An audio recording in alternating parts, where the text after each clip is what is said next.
with accommodating everybody so that we can work from home, and I really appreciate that. So with that being said, I wanted to just talk with you all today and show you, hopefully you have received my handout. The source of supply numbers, just a brief update for calendar year 2019.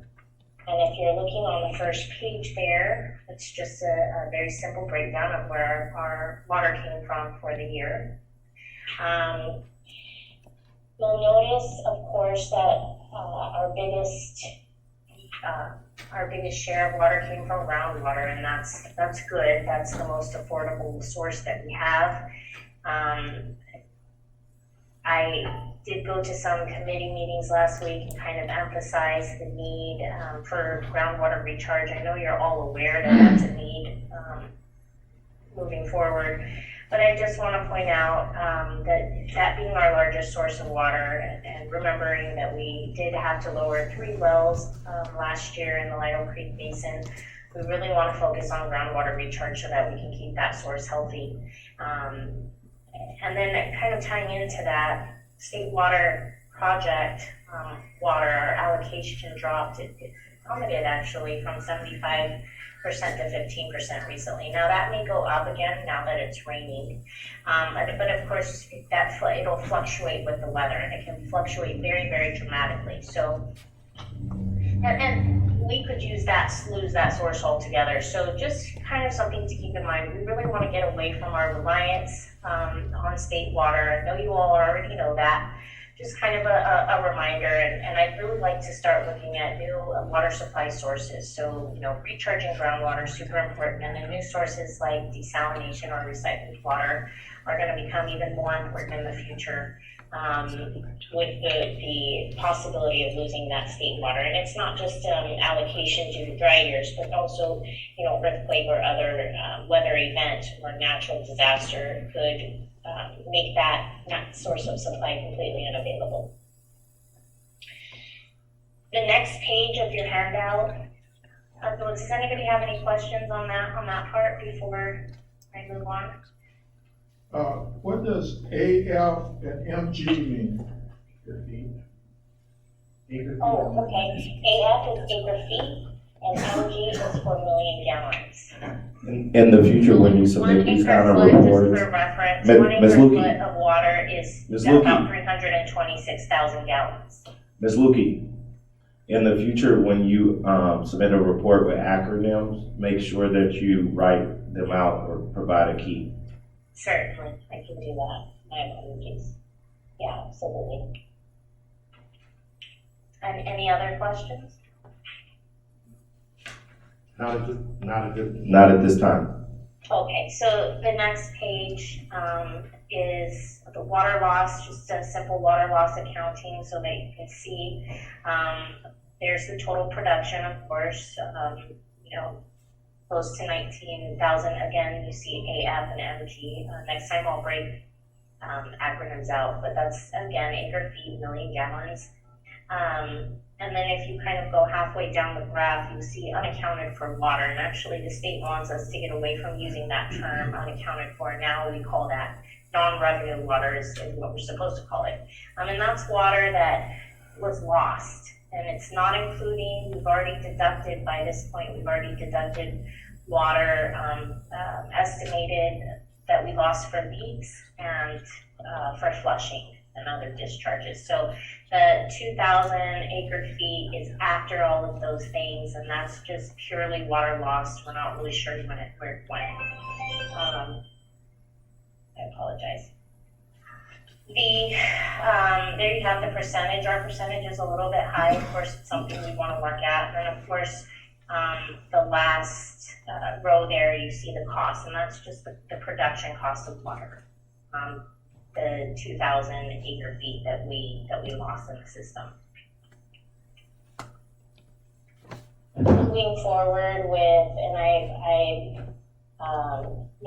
I've said this before, I hope I don't sound like a broken record, but moving forward with legislation, water conservation legislation, the state's really going to make us look at our water loss. So I will be looking at water loss mitigation programs here in the near future for the board to consider. Does anybody have any questions on this page? Not so much just a question, but I just wanted to let the other board members know that we got this presentation in the engineering and planning, and we had directed Ms. Lukey to look into figuring out where that water loss may be happening within our system. Okay, yeah, that's a great question, Craig. It was my question too. So you got me. Any other questions regarding Ms. Lukey's report? I think I'm hearing that are we still live streaming now? We're up, okay. I think there was a technical problem. Any other questions, regarding Ms. Lukey's report? There's one last page, President Hawkins, just, if there are no other questions on the water loss accounting.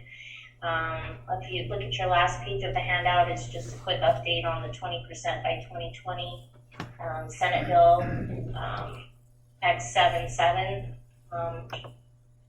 where of course we had to reduce by 20% from the baseline year, which was 2013.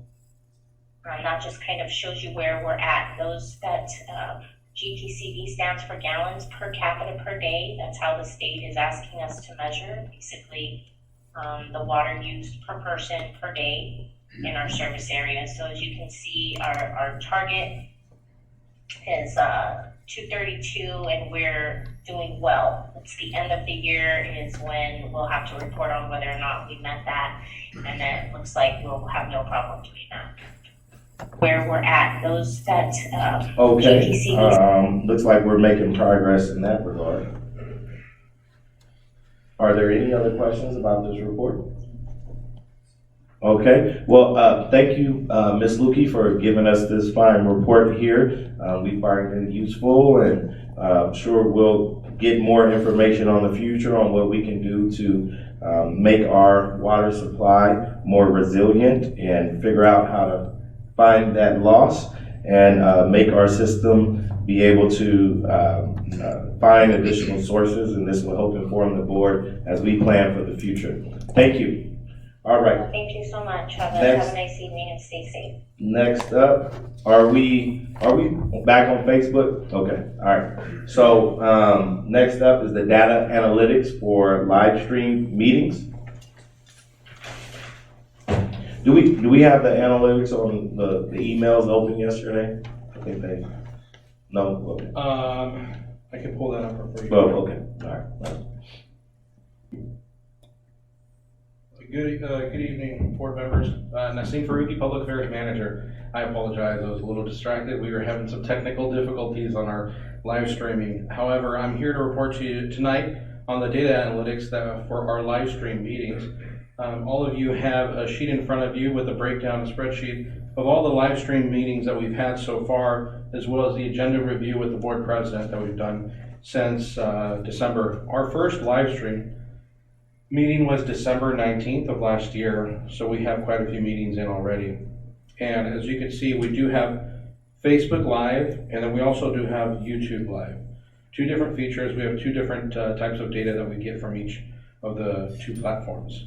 In regards to Facebook, the highest viewing that we had was on January 9th, and that was for a special meeting when the board reviewed and scrutinized contracts with professional services vendors. That day, we did have 1,200 views. We reached 2,300, and we engaged with 383. In regards to views, those are individuals that actually clicked on our video and to actually watch the video. Engagement is, for example, if I have a Facebook page and I share it, people stop and watch it for a few seconds. That's an engagement. That's a reach. That's reach. In regards to engagement, those are individuals that actually began typing or went back after on the video, pushed rewind. They really engaged the video, trying to find some more information on it, and then potentially looking for specific details of the video. For YouTube, our highest amount of viewers was the first meeting that we had, 176 viewers. We had 39 playbacks That means 39 different individuals went in and played it back to different parts of the board meeting. Total time watch was 19 hours. So for example, the video, let's say for example, was 1 hour. Well, a total of 19 hours was actually viewed. It doesn't mean that everyone watched the whole thing, but a total of 19 hours is actually utilized watching that video. And average time watch was 29 minutes and 17 seconds for that video. We do have a number of other meetings there as well. Do you have any questions for me? I know we discussed this in our External Affairs Committee. This is something that I would like to provide to all of you on a quarterly basis, just to keep you guys informed. But what we do see here is that this works. Mhm. Yeah. This works. And it's, I remember having the conversation with President Hawkins a few days before the January 19th, actually I think it was the day before, and with the encouragement of, let's make this happen. And Albert and John, everyone got together and we made it happen. And it has been stressful times, but we made it happen. And appreciate the support of all the management, the board, and also the patience of our viewers, of our ratepayers, because this was done most especially for all of you to be able to watch this and know exactly what's taking place here at the district. Do you have any questions for me? No, Thank you. thank you for doing this. I do think that this has been a good feature for our agency as far as transparency. Also, with relatively little investment, we've been able to reach a whole lot more people, and it's kind of prepared us for this moment. So good work, Nasim Faruqi and the rest of the public affairs and external affairs team. Do you want me to go ahead and share how much this cost us total? Well, how much did it cost us? It probably cost us maybe $1,200. Wow, to be able to provide this much, wow, that's, I mean, it's substantial, it's a good amount of money, but it's not amount of money where, to provide this service and allow our ratepayers to have access. And so it is a good investment for, literally reaching thousands of our ratepayers. So. And we have received a lot of positive feedback from ratepayers, being appreciative in viewing this and the district being transparent. Okay, thank you very much. All right, next up, the status of the district's preparation for the coronavirus action plan.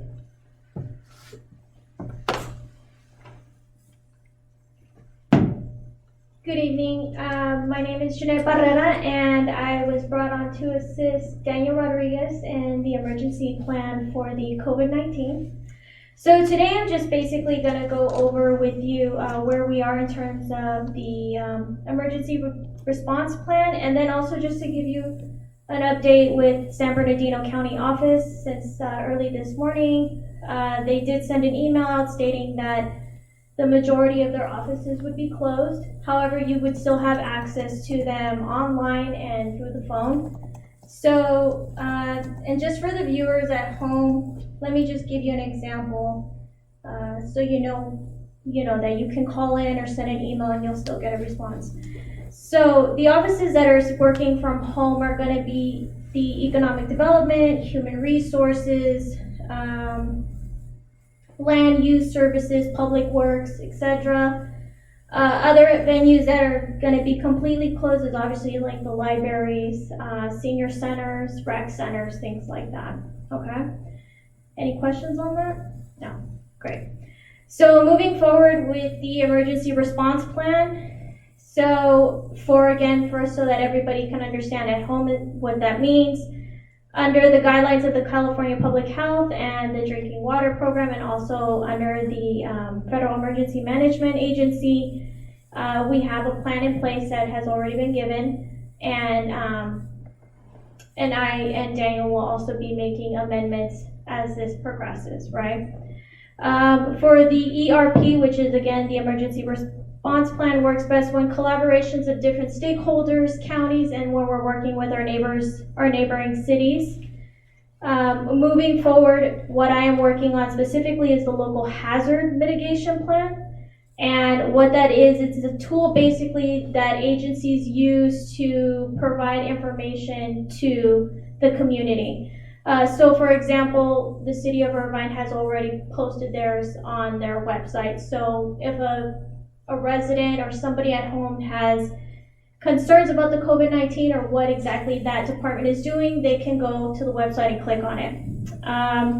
So we are in the process of that. The hazard would be obviously the COVID-19, the identification, the prioritization, and the matrix.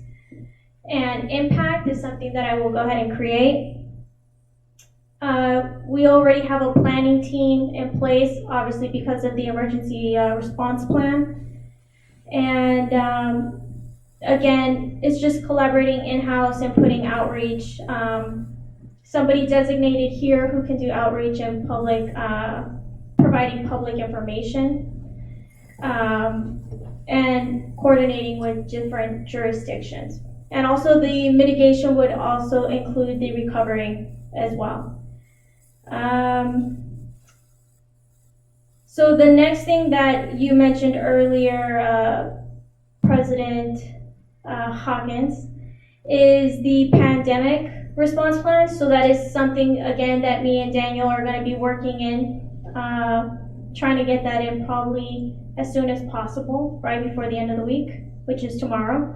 So we'll go ahead and create that as well, have that document ready. And just to give you some guidance on where we are in terms of other counties and other cities, I provided you a list.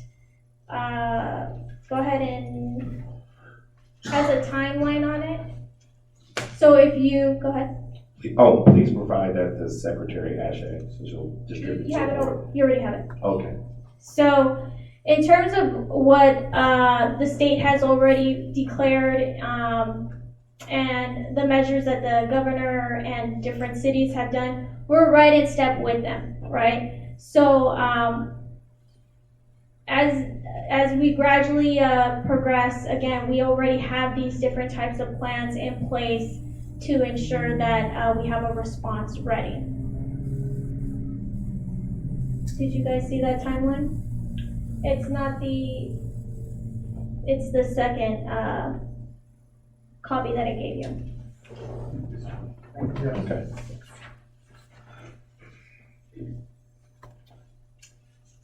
And then Oh, here you- it is, I'm sorry. Okay. So it's the timeline of the coronavirus, right? So it basically just gives you the information of each step that the county or the state has already declared. And so if you notice, again, on the second page, it has the dates, and we're in step with also declaring those different types of emergency responses. Does that make sense? Understood. And then, regarding the governor, he made an order this afternoon, and I guess right now, this evening. Right, so about an hour ago, Governor Newsom has already implemented, for all members who are not crucial, I forgot the word now, crucial. Been probably up for the last several days, almost 24 hours back to back, so. Essential workers, thank you. Essential. I was gonna say crucial workers, but that's a bit vague. That's- So and I also gave you that copy as well. So I gave you the memorandum of the critical infrastructure for workers during COVID-19. So tonight at midnight, that will be taken, put into enforced, that if you are not in this document as considered as a essential worker, then you are asked to stay home. This one right here? Oh, you know what, she did pass out a copy. Right. And Daniel The- emailed it to all of us too. Right. Yes. So it's the Homeland Security copy, Homeland Security. cyber infrastructure. CSA. There you go. Say that on copy. Well, but Daniel actually emailed the actual executive. Right. So the copy that I gave you is that pertains to us here at the Water District. So you'll see that on the last page, there we are as water and wastewater, okay? But the actual document itself is about 12 pages, and it has everybody, again, so an essential worker would be oil, petroleum, mail. Right now, our grocery workers are essential workers, right? So you have that for your reference. So again, that's starting tonight. And if you are not on this list, then you are asked to stay home. Which is, again, this is just a gradual process of precautions, and we've been moving towards this. And in the email that Daniel sent to us just moments ago, it has a link. Well, the link doesn't work, you have to type it in, but this is the .gov. The critical infrastructures, and water and wastewater is listed as one of the 16 Right. sectors that aren't covered by this order. Law enforcement, right? Law enforcement. So, we're covered, yeah. So, We are covered, we're water. No, it basically says that people in those 16 critical infrastructures are told to remain working. Yes, right. that's But correct. it's Well, no, everyone's we're response. exempted, so, but we are, right. However you want to phrase it. Right. Right. Medical, so, great, you're double covered. Yep, I'm covered both ways. And Okay, then, so starting tomorrow, your essential workers, right, who are commuting, make sure that they have their badges on them.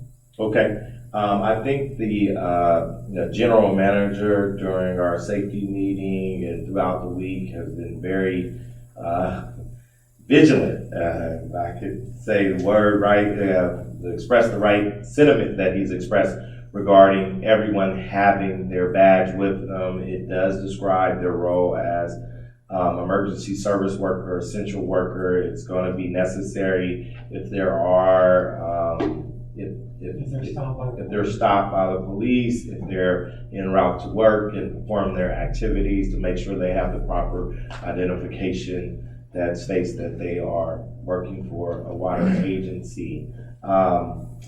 Well, with that being said, I mean, it has been tremendously helpful. Your organization has done a tremendous job of making sure we're informed and we're making the correct steps in responding to this coronavirus pandemic.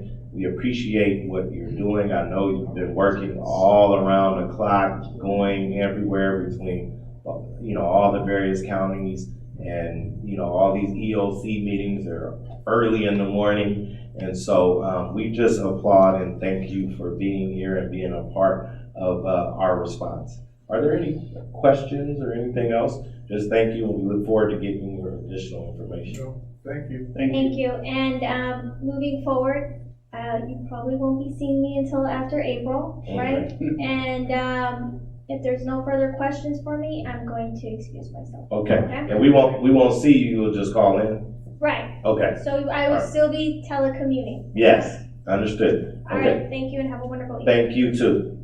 All right. All right, moving on, thank you for that presentation. Public participation, we are conducting public participation differently this evening, where we are doing it. Ms. Ashe, can you tell us how we're doing public participation? Any person wishing to speak to the Board of Directors on matters listed or not listed on the agenda within its jurisdiction is asked to complete a speaker card and submit it to the district clerk. Each speaker is limited to 3 minutes. Under the State of California Brown Act, the Board of Directors is prohibited from discussing or taking action on any items not listed on the posted agenda. Comments related to noticed public hearings and business matters will be heard during the occurrence of the item. Public communication is a time for anyone to address the board on any agenda item or anything under the jurisdiction of the district. Also, please remember that no disruptions from the crowd will be tolerated, which is not the case now. And then Mr. Faruqi, one thing, our assistant GM for external affairs, make sure you touch base with the cities within our service area and find out what we need to do to coordinate with them. If you could, make sure those calls are made tomorrow and you give some kind of report back to the board regarding what they're doing and what we're doing to coordinate. I think it's Fontana, Rialto, Colton, Bloomington, which is part of the county, an incorporated part of the county. I think we have a thumbprint in Colton, We do have Arupa Valley. Arupa Valley, and make sure that all of our adjacent agencies and cities that we have touched base with them to see if we, any joint or coordinated efforts we need to take. We do have Gil Navarro on the phone right now. Okay, Mr. Navarro? Yes. Okay, go ahead, your public comment's starting now. Yes, good evening, Board President, Directors. Good evening, Board President and Directors. good evening. My name is Gil Navarro. Mr. Navarro, sir, can you turn down your TV? Water District. Yes, Mr. Navarro? Yes. Can you turn your volume down on your screen where you're watching the video? We're getting feedback. There you go. Thank you. Go ahead. And I wanted to first of all commend you. I'm watching you in Rialto from San Bernardino, and the live stream is wonderful. It's clear, and the audio is great. So just wanted to commend you on the live stream. Well, our staff is doing a crackerjack job. Anyway, I wanted to share with West Valley and the community that San Bernardino Valley Municipal Water District on its website has issued a press release concerning the coronavirus outbreak. And I'm just going to read one excerpt, but you feel free to look at our website and read the whole context. We have implemented a contingency plan in place that will ensure our operations staff is fully functional during this crisis, and we will continue to meet our responsibility as a wholesale water provider throughout the San Bernardino Valley. This is quoted by our General Manager, Heather Dreyer. And just want to let you know that we will still import water from up north, and that the coronavirus has no impact on the quality or supply of tap water. Thank you. Thank you, Director Navarro. Thank you to Heather and Dr. June and all the other board members in San Bernardino Valley Municipal Water District for being a great partner with us as our retailer, as our wholesaler here in this area. Thank you for being supportive of us and supplying that information. Thank you. That concludes public comment. Okay, that Called in. concludes public comment. Before we move, any other comment? No? Okay. All right, so the consent calendar, is there a motion? I'll make a motion that we adopt the consent calendar. I second it. Okay, the motion has been a motion, has been properly seconded. Call for the vote, Ms. Ashe? Director Dr. Michael Taylor, Yes. Director Greg Young, Yes. Director Dr. Clifford Young, Yes. Vice President Kyle Crowther, Yes. and President Channing Hawkins. Yes.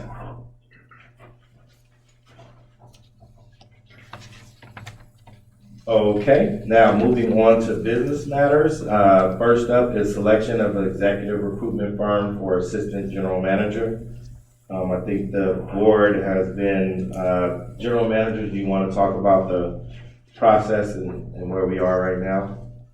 Yes, we were directed to go out with an RFP to So the RFP or RFQ? I'm sorry, an RFQ to solicit firms to, thank you for that correction, very important distinction. But we went out with an RFQ. We put it on Planet Bids where we put all of our RFPs and RFQs. We didn't have any response from Planet Bids, but firms that we reached out to like 8 different firms, and so only 3 responded. The 3 that responded were Mathis and Associates, Unitemps, both firms we're familiar with, and then Hawkins also. And so we're bringing before you those 3 firms, and want to recommend the Hawkins firm.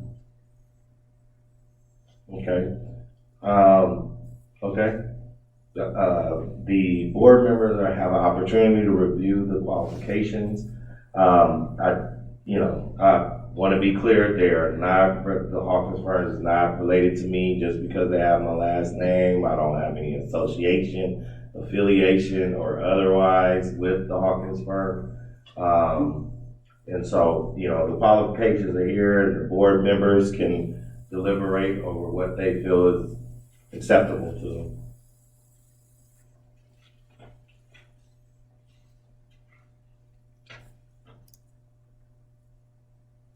By the way, this was reviewed with by the HR committee. HR committee? Yes, What was the HR committee's recommendation? the Hawkins firm. Dr. Taylor, as chair of the committee, did you want to say something regarding? Do you want me to speak on that? Yes. Okay. The recommendation from the HR committee is we should go with the Hopkins group. We're presenting it to the board. I'll make a motion. Okay. I move the Hawkins group be selected. I'll second the motion. Okay.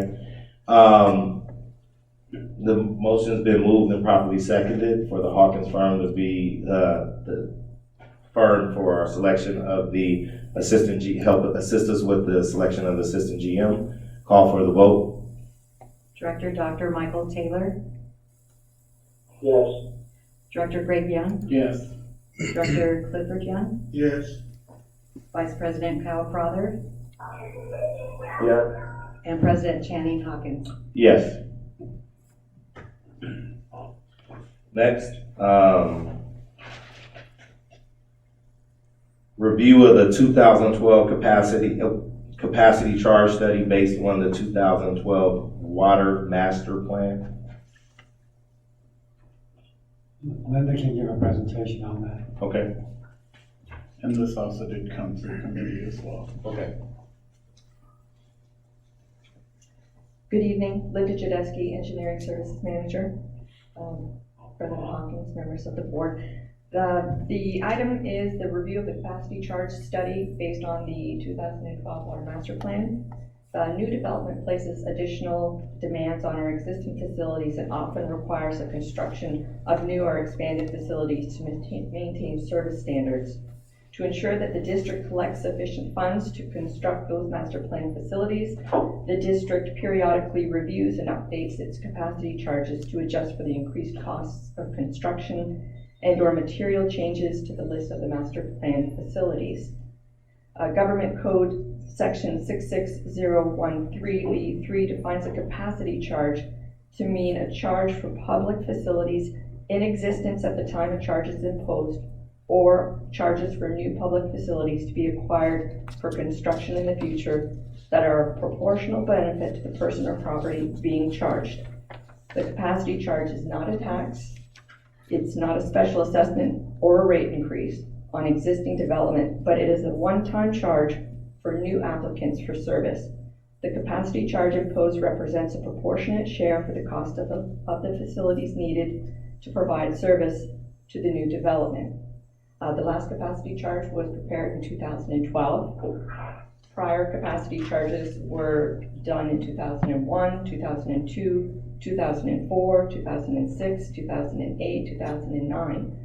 Since 2012, we have not done a capacity charge study to see if our costs are in line with our construction.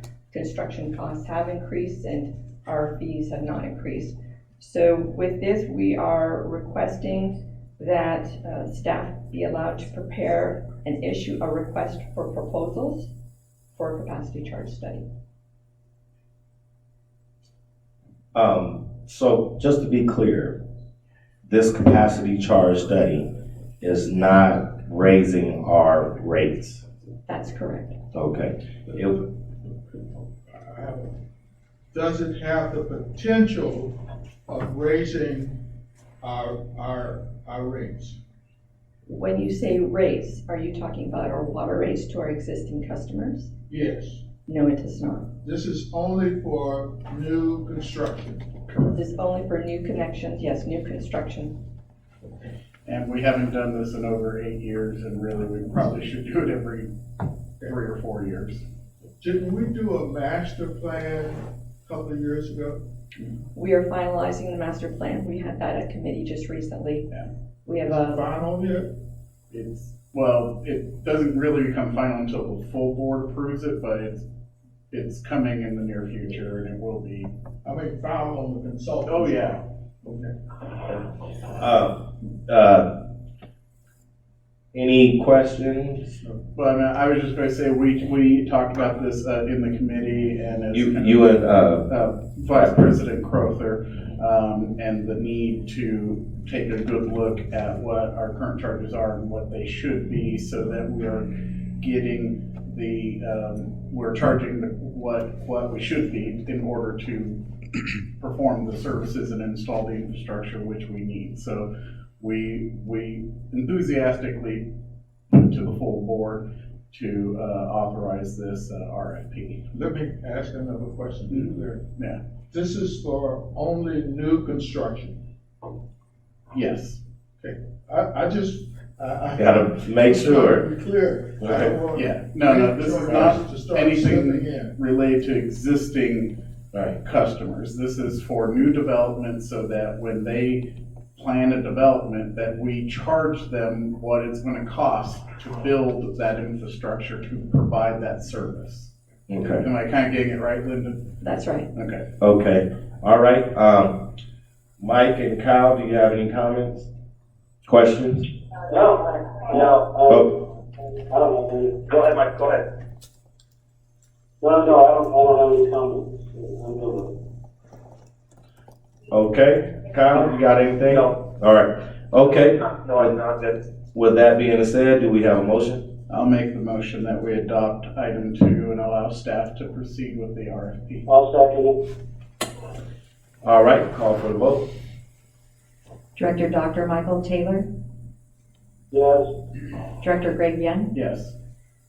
Director Dr. Clifford Yen, Yes, Vice President Kyle Crowther, Yes. and President Channing Hawkins. Yes. Moving on, item number 3 was pulled, so moving on to item number 4, approval of payments of Tafoya and Garcia LLP for professional services rendered in January 2020, invoice number 20-1001. Yeah, I'll just take both those items forward. excuse me? I'd like to make a motion to move both those items forward, please. Oh, I think item number 3 was pulled, but you're talking about item number 4. 3 was pulled? Yeah. All right, item number 4 to move it forward, please. All right, is there a second? I'll second it, but I did have one question, because normally we get a detailed one for board members. Did we have one for that? Because it didn't come in my packet. That's I'm all. sorry, I did not send that. I do have that. Okay, I'll send that out. all right, thank you. Okay, all right. But I'll go ahead and second it though. Yes, all right, it's been moved and seconded. Any comments? Call for the vote. Director Dr. Michael Taylor, Dr. Taylor. Chief. Oh. Yes. Director Greg Yen, Yes. Director Dr. Clifford Yen, I'm abstaining. Vice President Kyle Crowther, Yes. and President Channing Hawkins. Yes. Okay, next up, reports by board members. I'll just go real briefly. I just want to kind of tag along to some of the comments you made, Mr. President, and just to the people out there watching, especially in this crisis, that, West Valley Water District is committed to continuing to provide you with safe drinking water, and there is no danger to that in this present crisis. We just encourage you all to be kind and generous to your fellow man as we as a nation and as a state and a community, work through this present health crisis. But I just want everybody to know that your water is safe and clean, and you have no reason to fear any disruption to your service. And we're committed to continuing that service here at West Valley. And just stay safe out there, stay sane. No need to hoard toilet paper and other essential things. Again, try to be helpful and kind to your fellow man. Hopefully we'll get some more rain here for us. And hopefully once this crisis is over, we'll all get back to normal. So thank you, and you all have a good night. Vice President Crowther, Dr. Taylor, do you have any comments or reports? Just real briefly for me. I just want to thank everybody for participating in tonight's board meeting, both at home and on social media. And for those of you that don't know, obviously the government of California just issued a stay at home. So I just want to remind our residents to just stay calm and, like Director Young said, stay nice to one another and just be safe and know that our drinking water is not going to be contaminated in any way, shape, or form. And thanks for coming out tonight. We'll see you guys in a couple weeks. Okay, Dr. Taylor? I don't know what else there is to add. I think they've said it pretty much all. And just like to thank everybody for tuning in. And it's nice to have the technology to be able to do this. We should probably look at maybe doing virtual meetings maybe within next meeting coming up, just for safety reasons. Yeah. With that being said, I just wanted to thank all the board members. This last week and a half has been very, there's been a lot of business being conducted, a lot going on, and I want to thank them for their composure, insight, and what they've provided in order for our organization to respond to this moment. I also want to thank all of the staff for being very vigilant about performing their jobs, the level of professionalism and dedication that they have exhibited. I have seen during the course of this last week, I have just seen them move and make things happen on the fly time and time again. I want to thank our IT department especially. They have really stepped up. They always do a great job, but with us being able to get our technological resources, get people trained, get people moving in order to implement our plan. So I want to thank John, I want to thank Albert, I want to thank everybody who's a part of the team, because you guys are really done a great job here. I don't even know what time in the morning. You're here right now, at night. I know there hasn't been a day short of 12 or 13 hours for you, and we just want to commend you for the work. I want to commend senior leadership for what they've done, the general manager, the HR director, our general counsel for guiding us through the week. I also want to thank Ricky for his job and making sure that there's at least someone calm in the room. I want to thank Ms. Ashe and everyone else for the work that they're doing in making sure that we have affordable, safe, and reliable drinking water for the West Valley Water District ratepayers. With that being said, legal counsel have any reports? Thank you, Mr. President. Just report out that the board gave me direction to send a settlement offer on one of our personnel issues. And once that settlement, if it's accepted, and once it becomes final, I will, of course, report it out in more detail. Okay. General Manager? Yes, one last report. It'll be from Martine Pignon. Basically, we have, every morning we have an EOC, Emergency Operations Center meeting.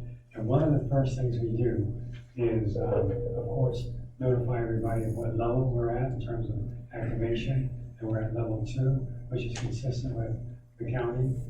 But then the first thing we do after that is we take attendance, and he'll explain that so we know where everybody's at, so that we can strategize our deployment of staff. So he's gonna, have you passed it out already?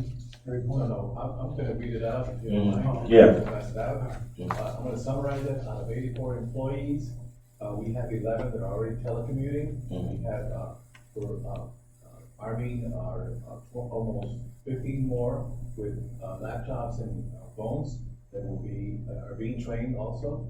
So they will probably be released next week to go work from home. We also have 15 that are on some sort of leave, vacation or leave, whether it's paid or unpaid, FMLA, medical leave. So that's the accounting right now, and 55 employees are actually still working with the agency. Martine, Okay. if you could say that with the microphone. Oh. It wasn't picking up. Okay, summarize, out of 84 employees, 58 are still working, 11 are telecommuting, and 15 are on some kind of leave. By next week, we plan to send another about 15 more home with telecommuting capability, and we keep studying the different departments to see who can be sent home and do their work from home. Yeah, I want to congratulate them because I know it was last Monday. I don't even remember what day it was, Monday or Tuesday, starting at about 6:30 a.m. There were just meetings with multiple departments back to back, and the general manager and HR director and finance and IT on the fly, working through operational issues and problems and getting the resources. So I just want to thank you all for the work that you're doing. That being said, One final thing, Mr. President, under upcoming meetings, it lists the Arrowhead Regional Medical Center's annual 5K walk, but that was actually canceled. Okay. Because of what's going on, so I just wanted to clarify that since it's still up on the screen. Actually, with most of Yeah. the new order, probably everything. Yeah, but we canceled it like about a week and a half ago. Yeah. So Okay. it's been canceled a lot. and then the Water Innovation Week, that's been postponed due to COVID. We will have our meetings. We did have a test run with doing our meetings via teleconference, and as a pilot tonight, and we'll probably move to complete teleconference. So we'll get some feedback and figure out how we do that. With that being said, we do have our regular board meetings, which will be available both in person. We want to caution people from showing up in person versus teleconference. And with that being said, there are motion to adjourn. So moved. So moved. Okay. So moved. Motion to adjourn. There you go. Did I got second? I believe the motion to adjourn. We don't need any of that. We don't need any. No, yeah. It's just automatic.